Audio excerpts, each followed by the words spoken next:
Hast du gewusst, dass dir die Ausstellung eines Reisepasses verweigert werden kann oder sogar ein bestehender Pass entzogen werden kann? Und das immer dann, wenn du dich nicht so verhältst, wie es der Staat gerne von dir möchte. Mit diesem spannenden und wichtigen Thema wollen wir uns einmal in diesem Video näher auseinandersetzen. Noch ein Hinweis in eigener Sache. Wir veranstalten regelmäßig unser Plan B Schweizer Taschenmesserseminar in Zürich. Dort wirst du in 2 Tagen alles lernen, was du für die Etablierung deines Plan B brauchst, und das ganz ohne Auswandern. Da werden ja viele Themen berührt, unter anderem das Thema Zweitpass, zweite Staatsbürgerschaft, Aufenthaltsgenehmigungen weltweit, Konten eröffnen im Ausland, Vermögen diversifizieren, Edelmetalle im Ausland lagern, Immobilien vielleicht im Ausland zu kaufen. All das, um sich davor zu schützen. All das natürlich, um sich vor den negativen Entwicklungen hier in der EU und Europa zu schützen. Wie gesagt, das Seminar findet in Zürich statt. Ich werde dabei sein, der Daniel wird dabei sein und auch wieder der Generalaußerdiensten Erich Wad, lange Jahre Sicherheitsberater von Kanzlerin Merkel. Er hat ganz kostbares Insiderwissen, Zugang zu Informationen, die wir alle nicht haben, und gerade die geopolitische Situation, was militärisch so abgeht, ist ja besonders wichtig, wenn es um deinen Plan B geht, gerade jetzt, wo die Wehrpflicht wieder eingeführt wird. Und wenn das also Themen sind, die dich bewegen, wenn du dich auch damit beschäftigst, einen Plan B zu etablieren, dann komm doch zu unserem Seminar nach Zürich, 2 Tage vollgepackt mit Informationen, mit interessanten Gästen und natürlich einer tollen Gemeinschaft von Teilnehmern, von Gleichgesinnten, die genauso denken wie du und die gleichen Ziele haben. Alle weiteren Informationen auf unserer Webseite. Link dazu packe ich hier in die Beschreibung dieses Videos mit hinein. Nun aber zurück zu unserem Thema, nämlich der Entzug des deutschen Reisepasses bzw. die Verweigerung der Ausstellung eines solchen Reisepasses. Hier gibt es nämlich in Deutschland ein Passgesetz. Ich werde das gleich auch mal aufrufen und werde das mal zeigen. Wie gesagt, hier geht es nicht darum, dass dir die deutsche Staatsbürgerschaft entzogen wird. Ja, das geht ja vielfach überhaupt nicht. Du darfst ja nicht staatenlos sein. Ja, also es geht nicht um die Entziehung der deutschen Staatsbürgerschaft. Das will ich nochmal ganz klar sagen, sondern es geht darum, dass das Dokument, also der Reisepass, und das Gleiche gilt natürlich auch für den Personalausweis, entwertet wird oder dir entzogen wird, beziehungsweise gar nicht mehr neu ausgestellt wird. Da gibt es tatsächlich im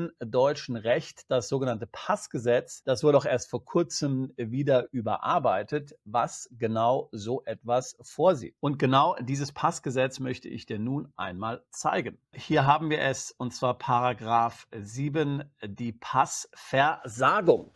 Der Pass ist zu versagen, wenn bestimmte Tatsachen die Annahme begründen, dass der Passbewerber die innere oder äußere Sicherheit oder sonstige erhebliche Belange der Bundesrepublik gefährdet. Sich einer Strafverfolgung oder Strafvollstreckung oder der Anordnung oder der Vollstreckung einer mit Freiheitsentziehung verbundenen Maßregel der Besserung und Sicherung, die im Geltungsbereich dieses Gesetzes gegen ihn schweben, entziehen will. Also da siehst du die Ausstellung eines Reisepasses, und das geht natürlich auch für den Personalausweis, kann dir zum Beispiel versagt werden. Du bekommst also keinen Pass, wenn du die innere oder äußere Sicherheit gefährdest oder dich einer Freiheitsstrafe entziehen willst. Das macht ja, kann man sagen, irgendwo noch Sinn. Da kann man ja den Staat verstehen.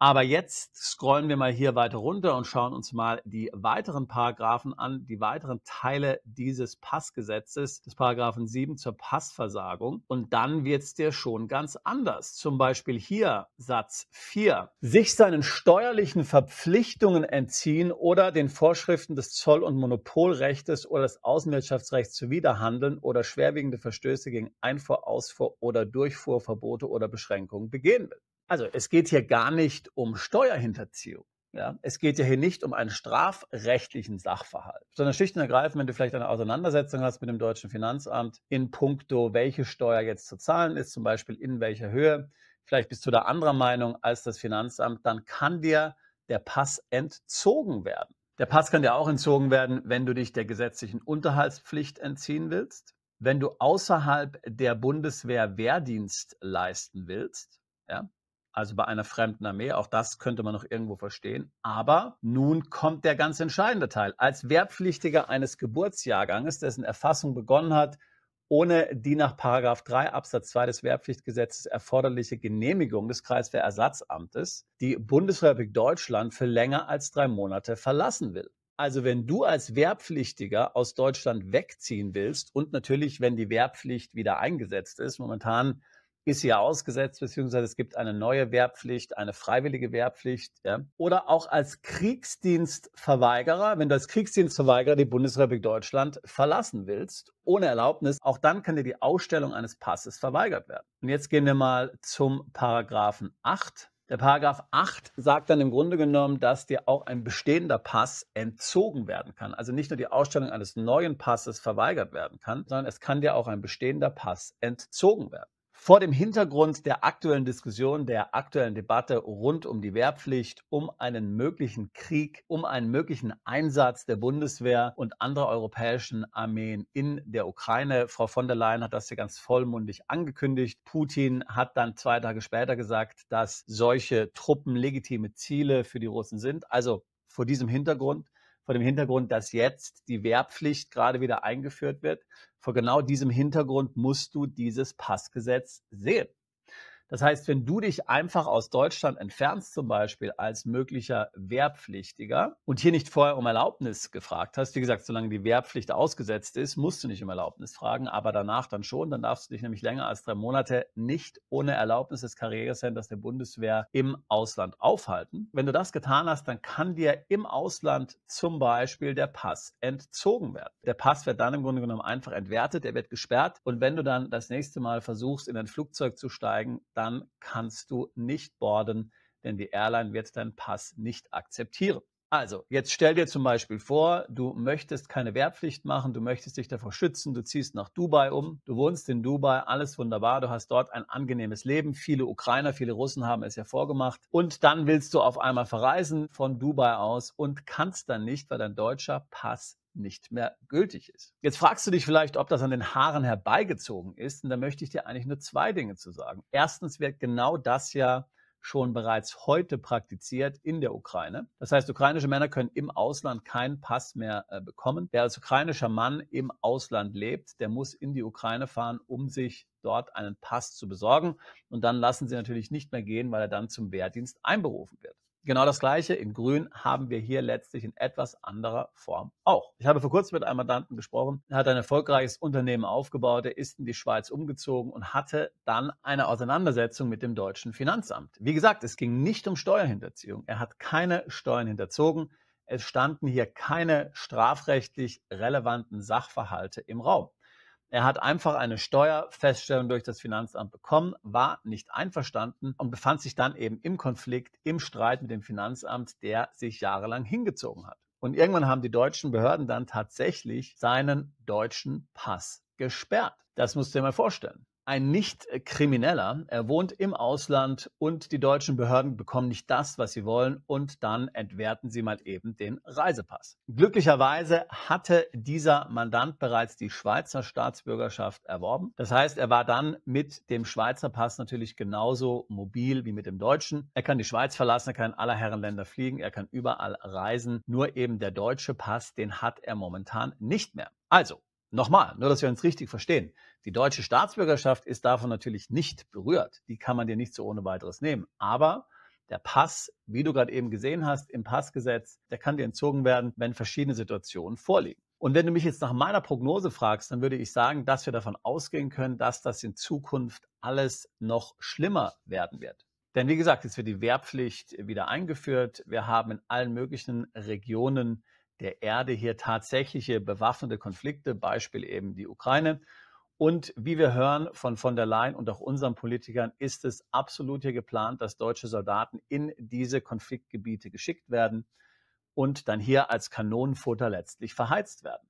So, wenn du dich davor schützen willst, aber eben jetzt nicht unbedingt Zivildienst machen willst, denn du hast natürlich auch keine Lust, als Zivildienstleistender an die Front geschickt zu werden und dann dort auszuhelfen, wie ja das Technische Hilfswerk ja auch in der Ukraine, in Syrien, in Afghanistan etc. hier tätig ist. Darauf hast du natürlich auch keine Lust, sondern du willst im Grunde genommen deinem Leben nachgehen, du willst dein Business aufbauen, du willst deinen Job machen, du willst Geld verdienen und hast ja möglicherweise keine Lust hier in irgendeinem Schützengraben zu vergammeln. Vor diesem Hintergrund also scheint das Ganze sehr viel aktueller zu sein, als es schon mal war. Dann müssen wir bedenken, dass 2026, 2027 dann auch das Digital Wallet eingeführt wird, also eine digitale ID, dann sind sie deine Ausweisdokumente auf dem Handy. Es ist ja dann noch viel einfacher letztlich, dir den Pass zu entziehen oder den Personalausweis. Das passiert ja alles auf Knopfdruck. Des Weiteren ist davon auszugehen, dass dieses Gesetz weiter verschärft wird. Erst vor wenigen Jahren, ich glaube, es war 2022, gab es eine Verschärfung. Jetzt ist es nämlich auch möglich, Personen, die im Ausland demonstrieren wollen, zum Beispiel auf rechtsradikalen Demos, den Pass im Vorfeld zu entziehen, damit sie erst gar nicht ins Ausland reisen können. Was natürlich jetzt genau hier radikal bedeutet und wer jetzt hier gehindert werden soll, das steht natürlich in den Sternen. Das ist natürlich wieder mal nicht genau definiert. Aber genauso könnte man sich ja vorstellen, dass diese Vorschriften immer ausgeweitet werden, dass es immer weitere Bedingungen gibt, wo der Staat nicht konformes Verhalten bestrafen will. Dass also die Schwelle im Grunde stark heruntergesetzt wird, wann ein solcher Pass entzogen wird. Das ist im Grunde genommen meine Prognose, das ist meine Vermutung. Daher kann es für dich jetzt entscheidend sein, im Rahmen eines Plan B eine weitere Staatsbürgerschaft zu erwerben.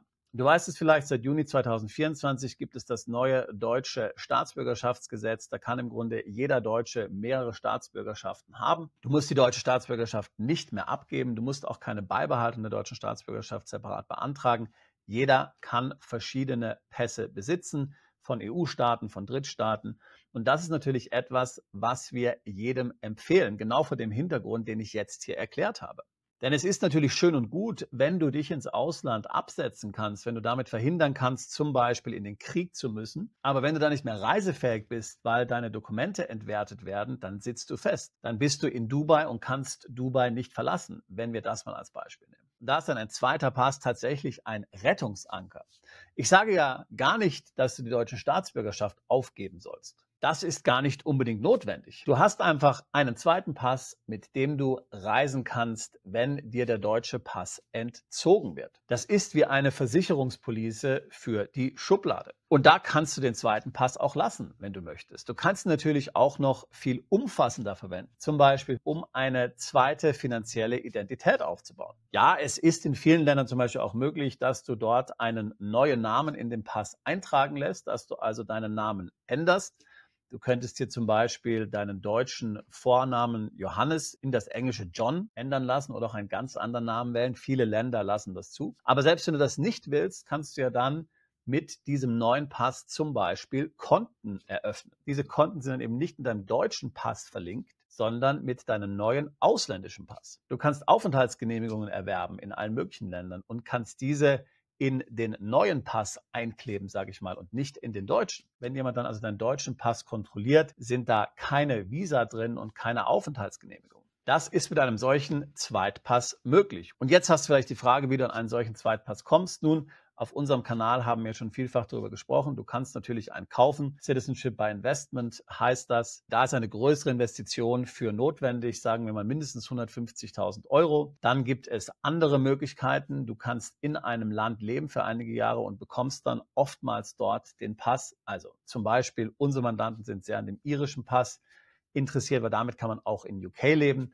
Wenn man nun also ein paar Jahre in Irland wohnt, vielleicht weil man sowieso dann mit den Kindern hinzieht und die Kinder dort in die Schule schickt, bekomme ich den irischen Pass und dann kann ich gleichzeitig auch im UK wohnen, wenn ich möchte, und auf den anderen britischen Inseln. Da muss ich nichts bezahlen, da muss ich einfach nur Zeit in Irland verbringen. Eine andere Möglichkeit ist durch Abstammung. Wenn du einen Großvater hast, der Pole war, ist es ohne weiteres möglich, dass du den polnischen Pass zum Beispiel bekommst. Aber wie gesagt, ein zweiter Pass ist in der heutigen Zeit meiner Meinung nach sehr wichtig, besonders wenn du heute noch in Deutschland wohnst. Und daher ist natürlich auch der Pass etwas, was wir sehr umfassend bei unserem Plan B Schweizer Taschenmesser Seminar präsentieren in Zürich, bei dem wir dir alle Tools für den Plan B zeigen, demonstrieren, vorführen. Deswegen ein Schweizer Taschenmesser, weil es eben ein schönes, kompaktes Werkzeug ist, was jede Menge Tools, jede Menge Werkzeuge in sich beinhaltet, und genau das ist auch unser Seminar. Also, wenn das Themen sind, die dich interessieren, dann würde ich mich freuen, dich bei unserem Seminar kennenzulernen oder ansonsten natürlich auch gerne ein Beratungsgespräch führen. Wir haben schon vielen Mandanten dabei geholfen, einen zweiten Pass zu erwerben.